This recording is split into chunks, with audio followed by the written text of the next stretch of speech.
En el mercado de movilidad fue un poco distinto.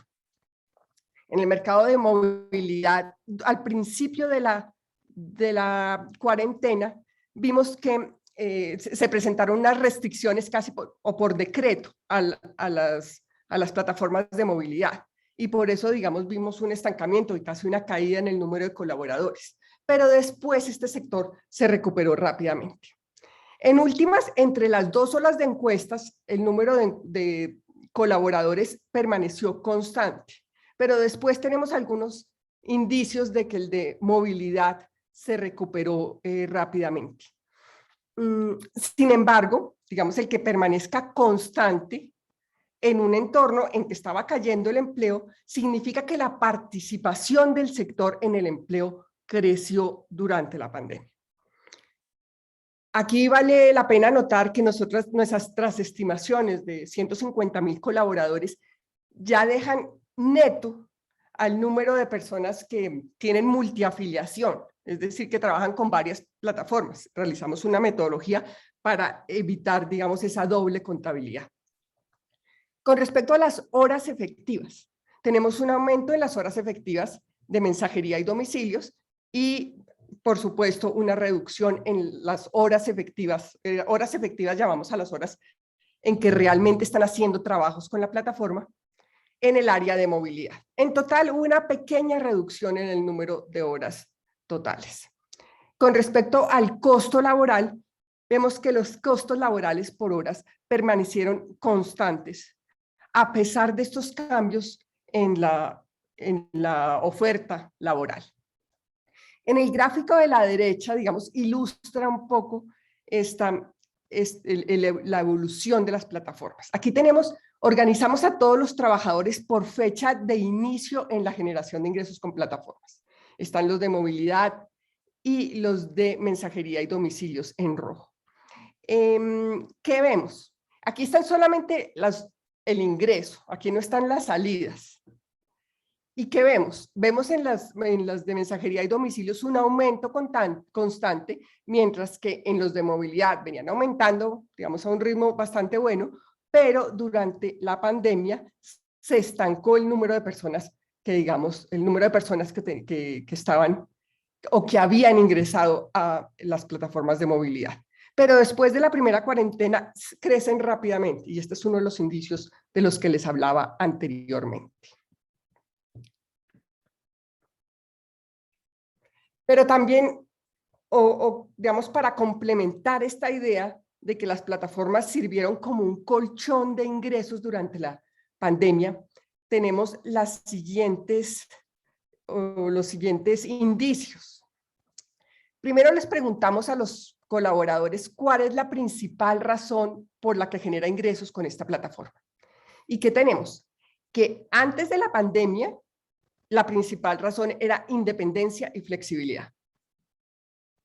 Pero durante la pandemia, la exclusión del mercado laboral tomó mucha importancia.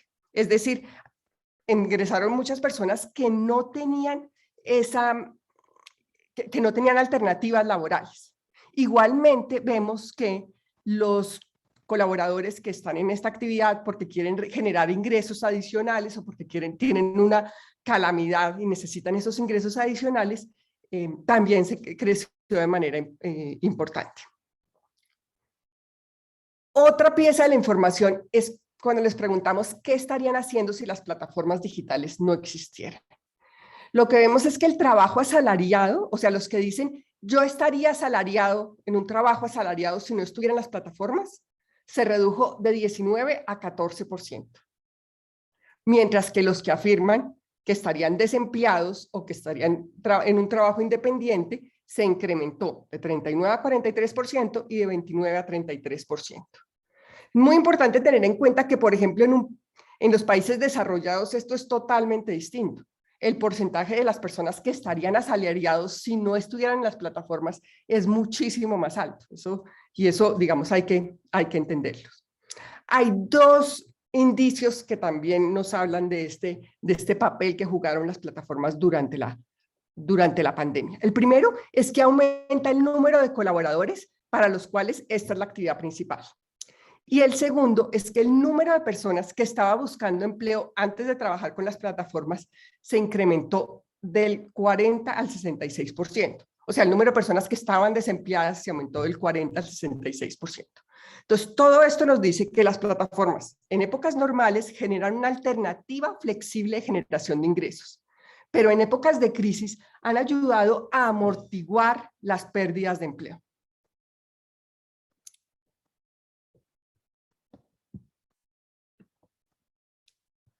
Bueno, nosotros también hicimos una caracterización demográfica de los colaboradores. Y aquí es muy importante anotar que los resultados son muy parecidos a los de la ronda anterior y esto le da una gran solidez a nuestras encuestas.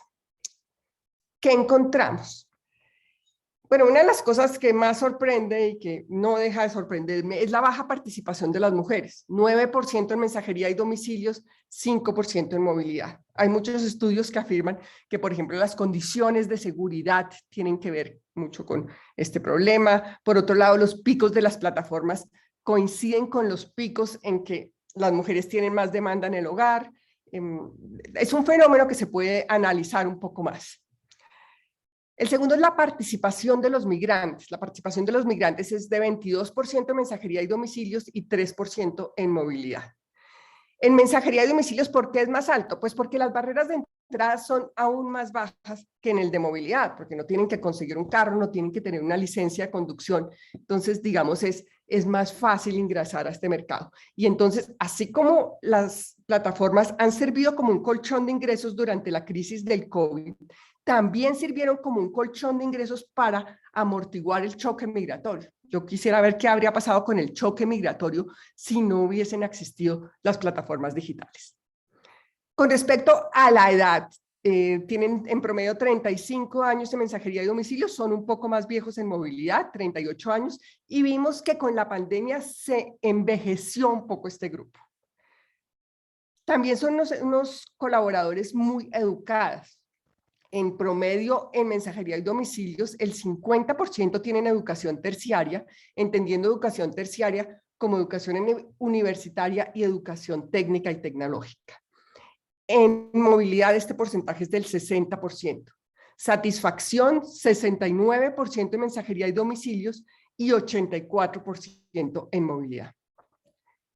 Vemos que el 40% aporta a pensiones, y en movilidad el 52% aporta pensiones. Estos porcentajes son, digamos, relativamente altos cuando se comparan con el resto de trabajadores independientes. De estos aportes, el 50% se realiza por concepto exclusivo de plataformas, y aquí vemos también un aumento muy importante con respecto a la encuesta pasada. Es decir, pues digamos, se ha ido formalizando el sector, pero pues de todas maneras, pues son unos niveles altos de informalidad. Con respecto a los ingresos que obtienen en promedio por todas las plataformas en que trabajan, son de 867,000 pesos al mes por 35 horas de trabajo semanal en mensajería y domicilios, y 1.3 millones de pesos al mes por 44 horas de trabajo semanal en movilidad. Aquí tenemos una gráfica que muestra la comparación de los ingresos de mensajería y domicilios y movilidad, ya ajustados por hora. Y también sacamos la línea del salario mínimo legal vigente, digamos, dividido por 48 horas, que era la jornada laboral existente en este momento. Entonces, vemos que están un poco por arriba, digamos, pero digamos, lo que quiero decir es que los ingresos que reciben se encuentran muy en lo que dicta el mercado.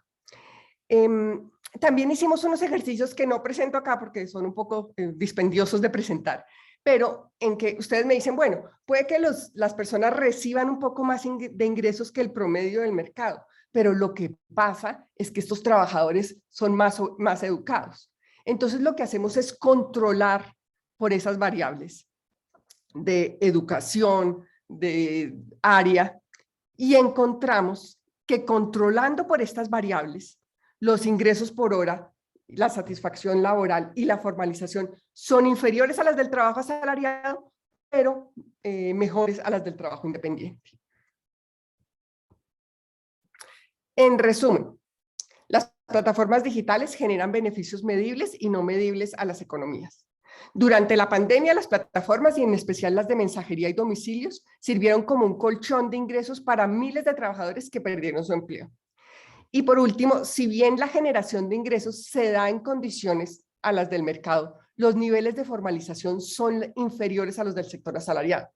Esta baja formalidad no parece ser una característica especial de las plataformas, porque la afiliación es incluso superior a la del resto del sector independiente, sino que obedece a problemas regulatorios que afectan por igual a todos los trabajadores independientes.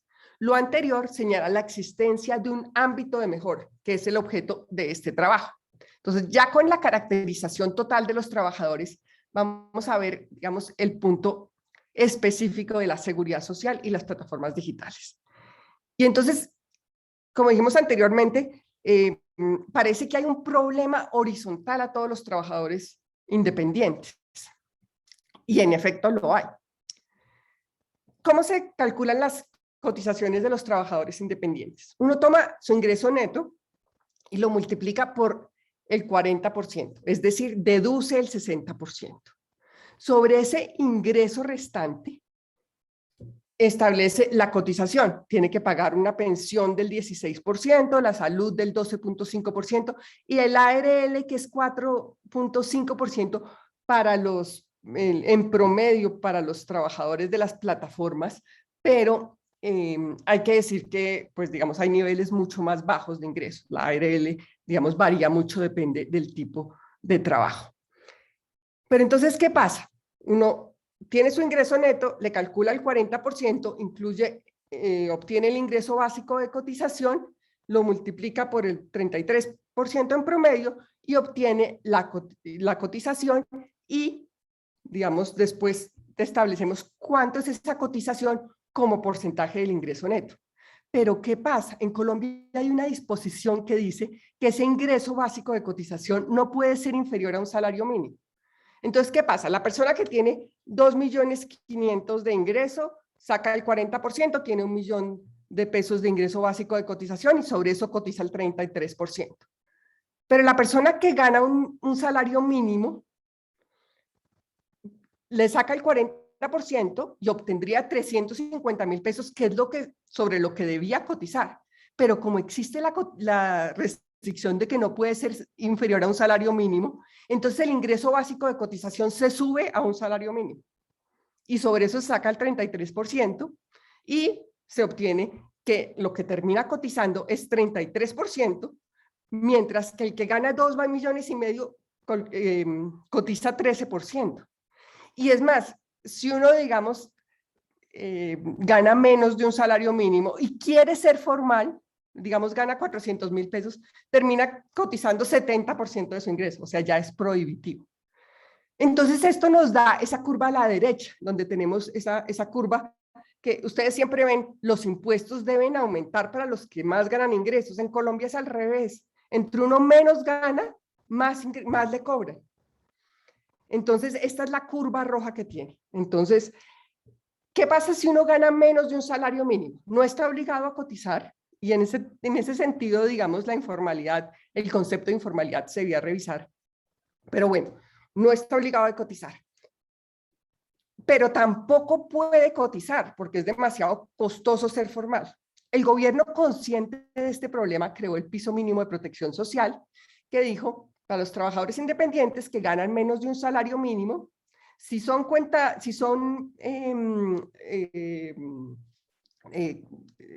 trabajan por prestación de servicios, deben cotizar el 15% de sus ingresos, que lo realiza, digamos, el empleador, y si están por cuenta propia, pueden, pero no están obligados a cotizar.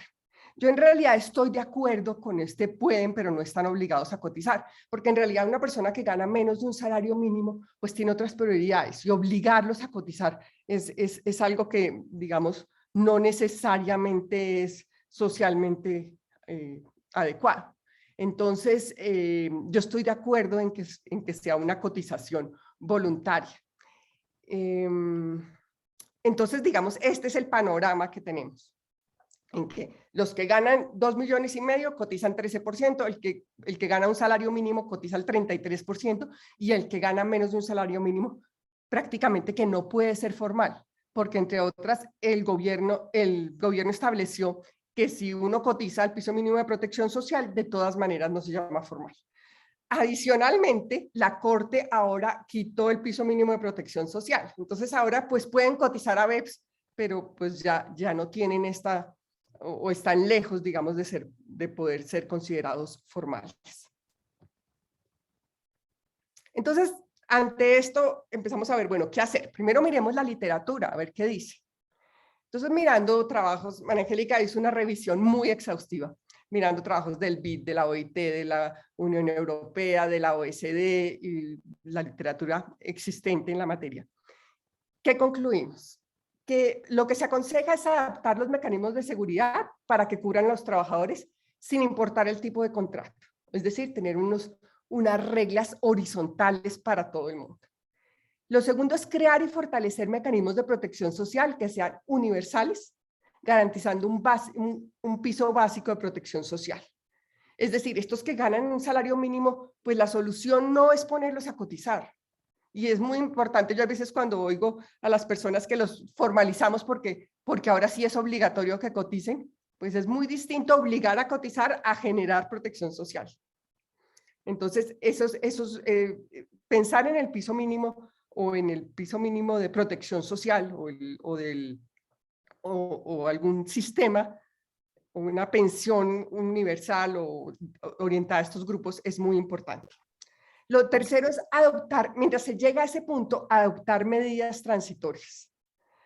Lo cuarto es evitar al máximo arbitrajes entre los agentes.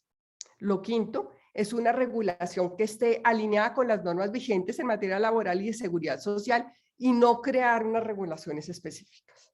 Después, las soluciones deben ajustarse al contexto del país. Como les dije, es muy distinto una legislación en un país donde no hay informalidad, donde hay pleno empleo, donde los trabajadores de las plataformas salen del trabajo asalariado, que en un país como Colombia, donde los trabajadores salen del desempleo y del trabajo independiente.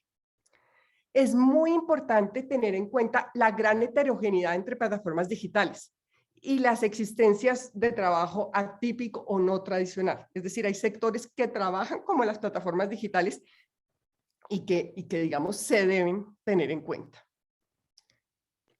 Bueno, ante esta situación han surgido varias iniciativas en el Congreso. Actualmente hay 7, pero tengo entendido que seguimos contando. Estas plataformas tienen en común los siguientes puntos. Lo primero es que buscan ampliar la cobertura a la seguridad social para los colaboradores de la plataforma. En las mayorías, el aporte a BEPS, o sea, los aportes que se hacen por debajo del salario mínimo, son obligatorios y los asume la plataforma. Y el aporte al Sistema General de Seguridad Social, o sea, el que está por encima del salario mínimo, lo asume o todo el colaborador o una parte de la plataforma. Y algunos proponen una contribución por parte de las plataformas a un fondo. ¿Cuáles son los problemas de esto? Primero, que hay un gran arbitraje entre colaboradores y plataformas y frente a los trabajadores independientes. Están los que ganan menos de un salario mínimo, los que ganan más de un salario mínimo. La plataforma va a tratar de que sus trabajadores estén en un lado, los trabajadores van a tratar de estar en el otro, y estos incentivos cruzados pues no llevan a buenas soluciones. El segundo punto es que puede generar barreras a la entrada del trabajo con las plataformas. Digamos, si son muy onerosas, incluso pueden, digamos, acabar con el trabajo de las plataformas, que como decimos, ha cumplido una función importante en el mercado laboral. Y también tienen retos desde el punto de vista operativo. Los colaboradores reciben ingresos de varias plataformas y no es claro cómo va a operar esto en los proyectos de ley. Y el otro problema es que a veces están por debajo de un salario mínimo, entonces estarían en un sistema, y a veces están por encima de un salario mínimo y estarían en otro sistema. Y tampoco es claro cómo van a conversar estos dos sistemas. Entonces, ¿cuál es la solución? Pues nosotros creemos que la solución óptima es una solución horizontal que aplique a todos los agentes de la economía y que aplique para todos los trabajadores independientes. La propuesta de Lora y Mejía cumple con estos requisitos. Esta respuesta tiene una pensión mínima universal o también aceptan que de pronto sea generalizada para los trabajadores de bajos ingresos y unas cotizaciones que empiezan en cero para el que gana un salario mínimo, cero más el ARL para los que ganan el salario mínimo y aumentan proporcionalmente desde ahí, pero de una manera progresiva, no regresiva, como es la línea azul, que es lo que actualmente pasa en el mercado. ¿Cuál sería la alternativa? Desligar los aportes de salud de la existencia de un salario básico de cotización mínima. Esto, digamos, lo han propuesto recientemente y es, digamos, algo bastante ingenioso porque la restricción del salario mínimo está creada para pensiones, no está creada para salud. Entonces es posible que uno pueda desligar esa parte, por lo menos solucionar parte del problema. De todas maneras, nosotros somos conscientes que estos cambios horizontales al sistema de seguridad social y al sistema de cotizaciones son muy difíciles. Y entonces dijimos, no, si no se hace, si las plataformas no hacen nada, la rama judicial va a tomar las decisiones, de pronto sin tanto estudio, y entonces es bueno, digamos, proponer que se haga algo mientras se llega a ese óptimo al que queremos llegar. ¿Y cuál es nuestra propuesta?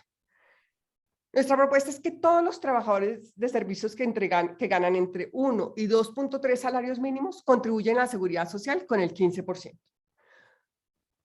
Por debajo del mínimo, el aporte es voluntario, como sucede con los trabajadores cuenta propia, pero las personas que cotizan se consideran formales. Tenemos ese cambio. Y los pagos quedan en cabeza de los prestadores de servicios que incluyen ARL, pensiones y salud. Pero el faltante, que es ese triángulo rojo que está ahí, se cubre con un fondo. Nosotros no somos muy amigos de los fondos de destinación específica, pero este es un fondo que se nutre con una contribución adicional que se le cobra a las plataformas digitales y va directamente a cubrir ese fondo. Entonces, digamos, no tiene una función muy específica y en ese sentido, digamos, puede ser positivo. Bueno, ya para concluir, decimos que la participación de las plataformas digitales en el PIB es el canal 0.23%. Además, genera externalidades positivas sobre usuarios, aliados y colaboradores. Las plataformas digitales han jugado un papel fundamental en la pandemia. En particular, facilitaron la distribución de bienes y servicios durante las cuarentenas y constituyeron una fuente alternativa de recursos para miles de trabajadores que quedaron sin empleo. Esta facilidad de adaptación no habría sido posible sin las condiciones de flexibilidad en que opera el sector.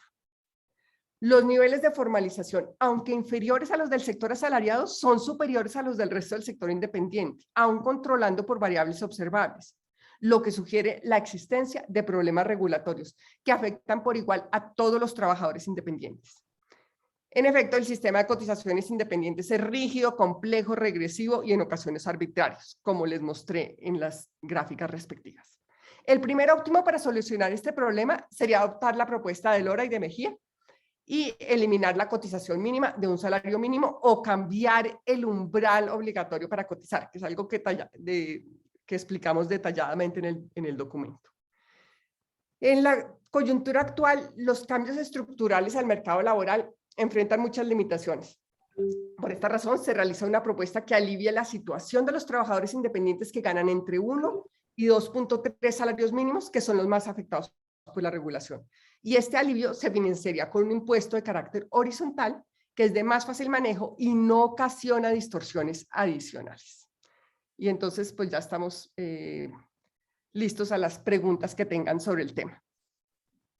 Muchísimas gracias, Cristina, por la presentación. Yo creo que para ampliar más todos los detalles del estudio, entonces vamos a abrir el espacio para las preguntas.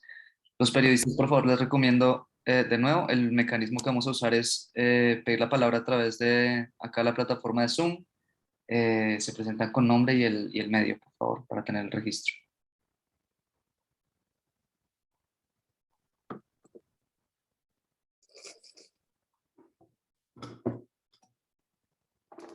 En todo caso, también ya hay unas preguntas que iban haciendo en el chat. Si quieres, Cristina, te los puedo compartir también. Yo estaba Eh, viendo. Alguien que no entiende bien esta gráfica, pero no sé cuál es. Me es- imagino que es la de la seguridad social. si quieres, podemos seguir con la siguiente pregunta que dice, pues, sí, para no remitirnos a eso, a la gráfica.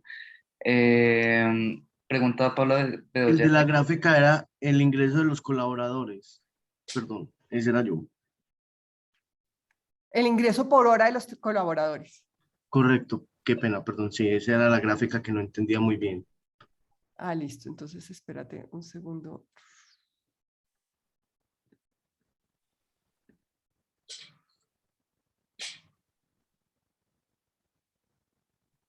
Aquí nos devolvemos.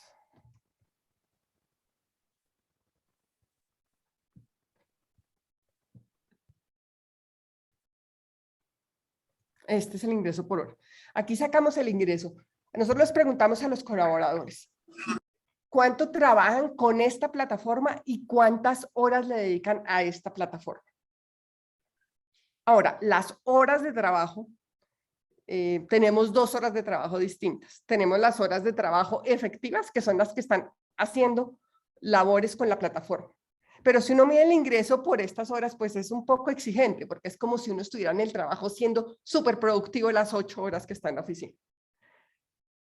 Pero también tiene las horas totales, que son las horas que está conectado, que tienen una cantidad de horas muertas y, digamos, se pueden contar en su totalidad, pero también puede que uno esté con la aplicación prendida y esté haciendo otro trabajo o esté en otra cosa. Entonces, digamos, también es un poco exagerado hacia el otro lado. Entonces, lo que hacemos es sacar un promedio de las horas.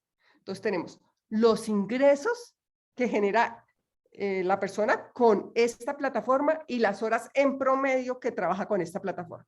Y de ahí sacamos las horas de mensajería y domicilios y las de movilidad. Esta es una gráfica de frecuencia. ¿Qué quiere decir? Entonces, que el 10% generan 2.000 pesos por hora.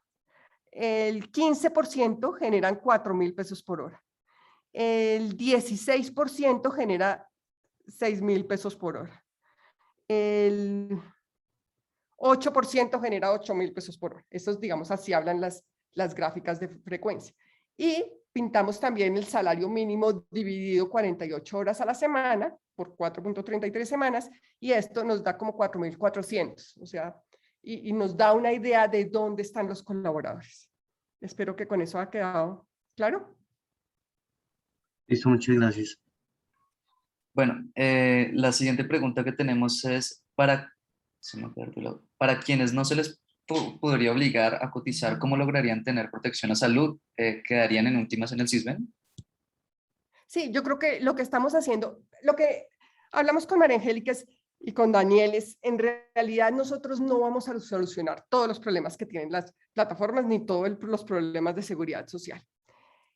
Y en particular, creemos que para los que ganan menos de un salario mínimo, como dije, pues no es, yo no sé si la palabra es ético o no es adecuado cobrarles o obligarlos a cotizar. Si uno está ganando 500.000 pesos al mes y que te obligan a cotizar 100.000 pesos al mes, pues digamos es muy exigente. Entonces, estamos de acuerdo con lo que dice la legislación de que, digamos, no están obligados a cotizar. Seguirían con el CISBEN y como yo de nuevo estoy muy de acuerdo cómo funcionaba el piso de protección social. Es que si uno está con el CISBEN, sigue con el CISBEN. Y si uno está con el régimen contributivo, sigue con el régimen contributivo. Y en ese, digamos, a mí me parecía que estaba bien diseñado en ese sentido. Ya tenemos una solicitud y luego continuamos con las del chat. José Caparroso, por favor, activa tu micrófono y la pregunta. Hola Cristina, soy José Caparroso de Forbes. Quisiera preguntar si en este estudio que hicieron este año ustedes lograron desglosar por ciudades. Es decir, si hay alguna comparación entre Bogotá y otras ciudades en términos de los ingresos que reciben los trabajadores de las plataformas digitales, pues sabemos las diferencias que existen entre las regiones. No, ese podría ser un trabajo muy interesante para una nueva fase, porque en realidad pues analizamos tantas cosas, pero no alcanzamos a llegar allá. Pero la información no lo permitiría. O sea, Sí. podríamos saber eso porque sabemos en qué ciudades se ubican, pero no lo hicimos, pero sí podría. Gracias. Mauricio Ferro, perdón. Mauricio Ferro, hola Cristina, muy interesante, muy bueno el estudio. Quisiera preguntarte, entiendo que hay tecnología que se ha desarrollado, como por ejemplo la plataforma Nexos con Z de Sodexo. ¿Cómo facilita esa tecnología la capacidad de, por ejemplo, un aportante simplemente entrar a la plataforma y hacer 2 aportes a seguridad social? Sí, yo la verdad no sé cómo funciona esa plataforma, pero estoy segura de que, digamos, una ventaja que tienen digamos, el trabajo en las plataformas digitales es que tenemos los datos, que están sistematizados. Esto es totalmente distinto con el resto del sector independiente informal que, digamos, o el resto del sector independiente que, digamos, al cual es muy difícil llegar. Entonces, en estas plataformas, digamos, tenemos los datos, tenemos la tecnología, entonces, sin duda se pueden desarrollar, pues, no sé cómo funciona esta plataforma, pero plataformas que faciliten mucho el cumplimiento de las obligaciones de seguridad social. Y eso acá meto un poco la cucharada, eso es parte de las recomendaciones de la OIT, ¿no? Que eso se haga. Dado que tienen la tecnología, la recomendación es que desarrollen lo que sea necesario para que esas contribuciones se puedan hacer. O sea, es una pregunta muy importante y es un tema muy importante dentro de seguridad social y plataforma. Alejandra Medina, tienes la palabra. Hola, buenos días. Alejandra Medina, del Espectador. Quisiera preguntarles o pues pedirles, por favor, si pueden ahondar un poquito más en cuál sería esa propuesta alternativa para quienes ganan menos del mínimo y sobre todo en lo que tiene que ver con riesgos laborales. Es decir, ¿qué pasa con ese trabajador de las plataformas que trabaja, que no obtiene el salario mínimo y, por ejemplo, no sé, tiene un accidente o algo así? ¿Cuál es la propuesta para quienes ganan menos del mínimo y en ese sentido también para quienes de pronto también trabajan en más de una plataforma? Yo veo en el chat que también hay muchas preguntas para que expliquemos otra vez la propuesta. Entonces voy a dejar a María Angélica que de pronto con otras palabras lo explica mejor y lo entienden mejor. No, a ver, básicamente la propuesta nuestra es la siguiente. Por debajo de un salario mínimo, la persona el colaborador puede voluntariamente aportar a BEPS, si quiere. Por encima del salario mínimo, lo que se hace es que el colaborador tiene que aportar el 15%, que es más o menos lo que cotiza una persona que se ganaría más de 2.5 salarios mínimos, y el restante, que es el faltante, eso se nutre con un fondo que resulta de una contribución de todas las plataformas. Por encima del salario mínimo, pues se paga pensión, salud y ARL.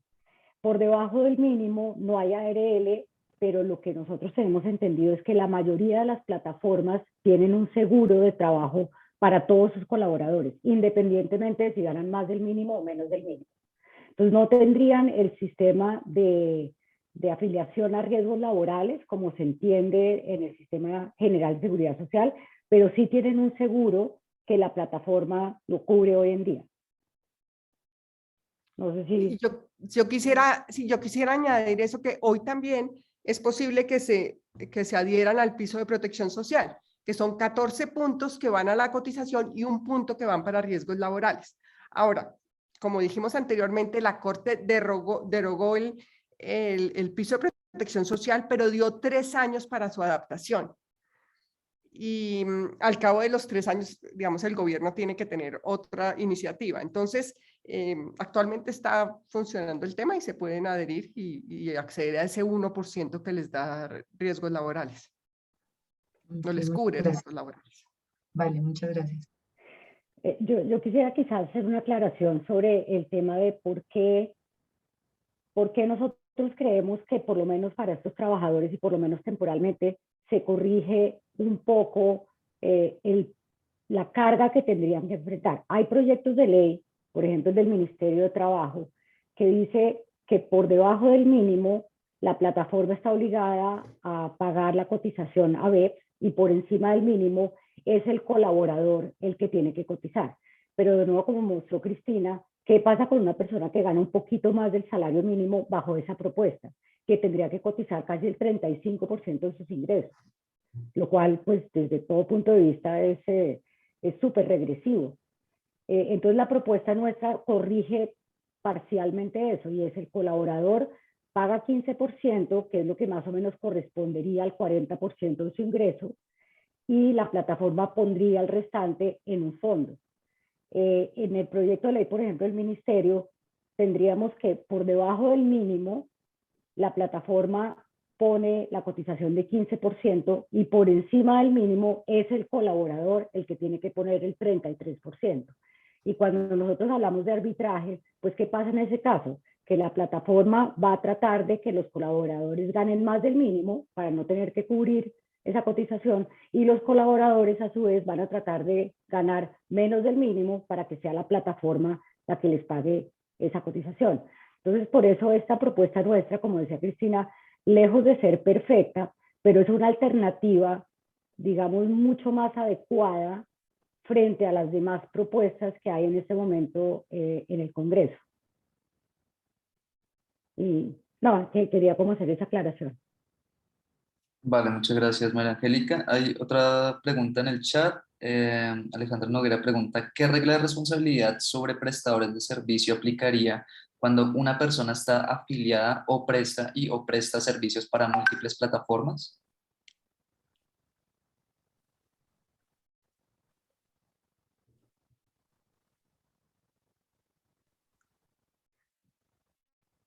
No sé si de pronto nos pueden aclarar un poco más la pregunta. Sí.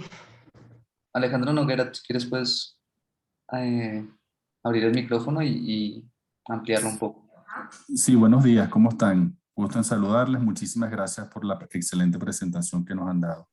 Sí, básicamente es, dada pues algunas de las propuestas que nos comentaban para darle este piso de seguridad social a estos trabajadores de plataformas de economía colaborativa. ¿Cuál sería, obviamente, pues estos son temas que de alguna manera han sido también analizados a nivel global? Y han habido algunos pronunciamientos de cortes constitucionales a lo largo del mapa mundial, ¿no? Y en ese sentido, no sé si en Colombia se habían paseado por estas reglas a nivel de establecer cuál sería la responsabilidad que tuvieran las plataformas que prestan estos servicios de economía colaborativa respecto a esos trabajadores cuando algunas de estas personas estén afiliadas o estén de alguna manera prestando servicios a distintas plataformas. Es decir, ¿qué plataforma sería responsable frente al Estado colombiano para dar cumplimiento a este piso de seguridad social mínimo para estos trabajadores?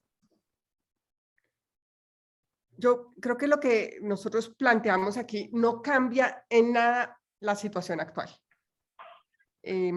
Simplemente, digamos, los colaboradores que tendrían que pagar 33% pagan 15%, pero el sistema de responsabilidades sigue exactamente igual.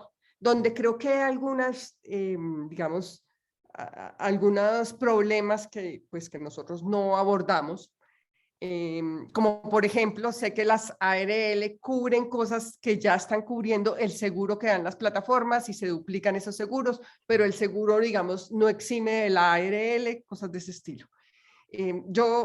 No somos expertos en la materia, yo hasta lo que yo creería es que, pues digamos, el riesgo se cubriría por, digamos, la persona con las que se está prestando el servicio. Pero como digo, pues yo no soy experta en el tema, yo no sé si María Angélica tiene algo más que decir. No, yo creo que eso, o sea, la responsabilidad sigue siendo la misma, básicamente. Y acá, de nuevo, comparando con otras propuestas que lo hacían mucho más complejo, Básicamente ahí operativamente uno no sabe cómo iban a funcionar, porque los trabajadores trabajan con varias plataformas y a la vez es una plataforma que tiene que hacer parte del aporte del colaborador, pero no se sabe cómo lo hace la otra plataforma. Y eso lo vuelve un sistema absolutamente complejo. Por eso la propuesta nuestra es que simplemente sea 15% lo pone el colaborador y un fondo que complementa la parte restante para que tenga toda su cotización. Entonces, desde el punto de vista de funcionamiento y de simplicidad, pues creemos que nuestra propuesta es más adecuada. En las otras propuestas del Congreso uno no tiene ni idea cuál es la responsabilidad realmente y qué plataforma tiene la responsabilidad, si es con la que más gana o si son todas, y por eso ahí nosotros decíamos que desde el punto de vista operativo pues es muy difícil el funcionamiento de esas propuestas. Y acá hay otra pregunta que me parece que es importante que la contestemos, que es cómo funcionaría el fondo específicamente y qué cubriría. ¿Qué cubriría ese faltante de ese triángulo que mostró Cristina? O sea, que si el colaborador pone 15 y tendría que poner 33, si está cerca del salario mínimo, pues cubre esa diferencia entre 15 y 33. Y así pues va bajando a medida que el colaborador gana más. Eso cubre el fondo. Ahora, específicamente cómo funciona el fondo, nosotros no nos metimos en ese detalle. Pues creemos que puede funcionar, que simplemente un fondo que algún ministerio, digamos, tenga y que sea una plata específicamente para cubrir ese faltante de la cotización del colaborador. Tampoco decimos exactamente qué porcentaje debe ser de los ingresos de las plataformas, pues porque eso, digamos, nosotros planteamos la propuesta en términos generales y ya después, digamos, si hay un interés por parte del gobierno, de las plataformas y demás, pues ya se tendrán que hacer unos cálculos mucho más detallados de cuánto sería eso. Entonces, el funcionamiento específico del fondo no nos metimos mucho con eso. Pero hay ejemplos, ¿no, Cristina, de fondos que han funcionado así? Sí, sin duda. Alejandra Zapata, de El Colombiano, pregunta que si es posible recordarle cuánto aportan las plataformas al PIB y si eso está desagregado de alguna manera por lo que aporta cada plataforma. A ver, nosotros estimamos que es más o menos 0.23%. ¿Cómo se saca esa participación en el PIB? Uno puede medir la participación en el PIB desde dos maneras. Uno lo puede medir por el valor agregado que generan cada uno de los bienes que se produce, o puede medirlo por el lado de la remuneración al capital y a los trabajadores. Entonces nosotros lo medimos por el lado de la remuneración al capital y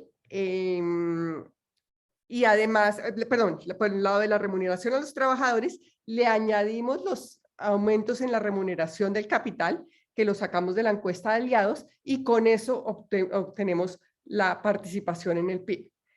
Como dije, aquí se queda un poco corto, porque no mide una cantidad de externalidades que en realidad están contribuyendo al crecimiento de la economía. Se podría distribuir, uno podría obtenerlo para cada plataforma, pero pues yo creo que eso ya rayamos con las políticas de confidencialidad que tenían, que firmamos pues con las plataformas, entonces pues no hicimos el ejercicio, pero se podría hacer. Perfecto. Tengo otro par de preguntas, pero siento que ya se respondieron con lo que ya dijeron, como cuál era la propuesta puntual para que los trabajadores pudieran cotizar al sistema de salud y pensión sin que ello le conlleve gran parte de sus ingresos. O otra que es, ¿no sería mejor que las plataformas aporten también a la seguridad social de sus empleados un pequeño porcentaje y que no todo recaiga sobre el trabajador? Pero no sé si quieran agregar algo más o creen que con lo que ya se ha dicho están respondidas. No, creo que esa última pregunta es importante porque no, básicamente nuestra propuesta es que claro que las plataformas ponen algo. O sea, el colaborador, voy a ponerle un ejemplo, una persona que gana un salario mínimo debería aportar 33%, va a aportar solamente 15%. Esa diferencia entre 33 y 15 la pone la plataforma con la contribución al fondo. Entonces sí estamos visualizando en nuestra propuesta que haya una contribución, un apoyo, una ayuda por parte de la plataforma. O sea, no consideramos que todo debe recaer en la plataforma, ni tampoco recaer en el colaborador, dado el sistema regresivo que existe hoy en día. Entonces, por supuesto, sí hay una parte que aporta la plataforma y hay una parte que aporta el colaborador. Y yo creo que vale la pena notar que ¿por qué no se hace persona a persona y a cada uno le cubran el resto de la cotización? Porque el fondo es mucho mejor, porque si uno lo hace persona a persona, entonces la plataforma va a tratar de que uno se mueva o por debajo del salario mínimo o por encima del salario mínimo según le vaya conveniendo. En cambio, si es un fondo, digamos, es transparente, se independizan la fuente de los ingresos y el gasto de los recursos y eso hace que no se creen los incentivos cruzados. Perfecto, pues Cristina, María Angélica, yo no tengo más preguntas, no sé si alguien más quisiera solicitar la palabra o si no, damos por terminada la rueda de prensa. Y pues nada, les agradecemos mucho a ustedes por la presentación y a todos por su asistencia.